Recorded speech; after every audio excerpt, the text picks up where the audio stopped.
চাওক মুখ্যমন্ত্ৰী ডাঙৰীয়াটো ইতিমধ্যে কৈছেই যদি কংগ্ৰেছে কয়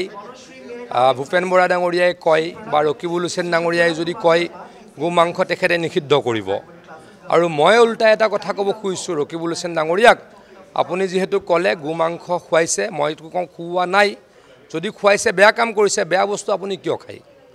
আপুনি নিজে গো মাংস খোৱা ত্যাগ কৰক আৰু সমাজলৈকে কি দেখুৱাওক আপুনি উদাহৰণ দেখুৱাওক যে মই নাখাওঁ বেলেগেও খাব নালাগে মই বিজেপিয়ে খুৱাইছে বুলিতো কেতিয়াও মই নামানো কিন্তু যেহেতু ৰকিবুল হুছেইন ডাঙৰীয়াই কৈছে গো মাংস বেয়া বস্তু গো মাংস খুৱাব নালাগে তেখেতে নিজেই এক্সাম্পল হিচাপে নিজকে লওক গো মাংস তেখেতে খোৱা বাদ দিয়ক তাৰ কাৰণে মই তেখেতক অনুৰোধ কৰিছোঁ কংগ্ৰেছেতো জানে কংগ্ৰেছেতো সেইবিলাক কথা ক'বই আৰু কংগ্ৰেছে এটা শ্ৰেণীক আপোনালোকে জানে কোনটো শ্ৰেণীৰ চেণ্টিমেণ্টত আঘাত দিব বিচাৰে কংগ্ৰেছে এইটো কথা কৰেই হিন্দুসকলক কংগ্ৰেছে সদায় আঘাত কৰে সেইটো কথাটো কংগ্ৰেছে যুগ যুগ ধৰি কৰি আছে সেইটো নতুনত্ব একো নাই ভূপেন বৰা ডাঙৰীয়া যিটো কৈছে সেইটো নতুনত্ব একো নাই কংগ্ৰেছে হিন্দুসকলক অপমান কৰি তেখেতলোকৰ চেণ্টিমেণ্টত আঘাত কৰি গতিকে সেইটোৰ পৰা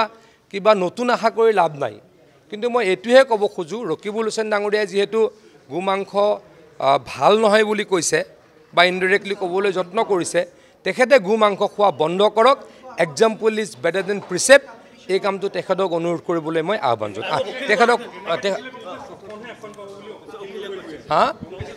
অখিল গগৈ ডাঙৰীয়া আচলতে কংগ্ৰেছক ভয় খুৱাই আছে কিমান চিট পাব কোনে পাব মই নাজানো অখিল গগৈ ডাঙৰীয়াই ভয় খুৱাই আছে কিজানি আকৌ কংগ্ৰেছৰ লগত এলায়েন্স কৰিব পাৰি কংগ্ৰেছৰ লগত অখিল গগৈ ডাঙৰীয়াৰ এলায়েন্স হওক বা নহওক মানুহে এইখন চৰকাৰে কৰা ভাল কামৰ প্ৰতি এইখন চৰকাৰক সমৰ্থন দিব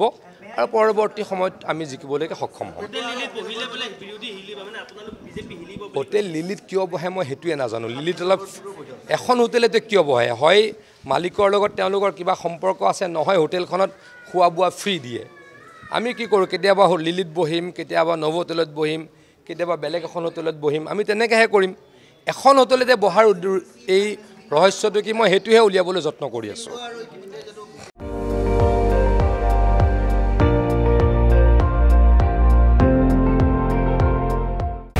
আপুনি চাই আছে ND24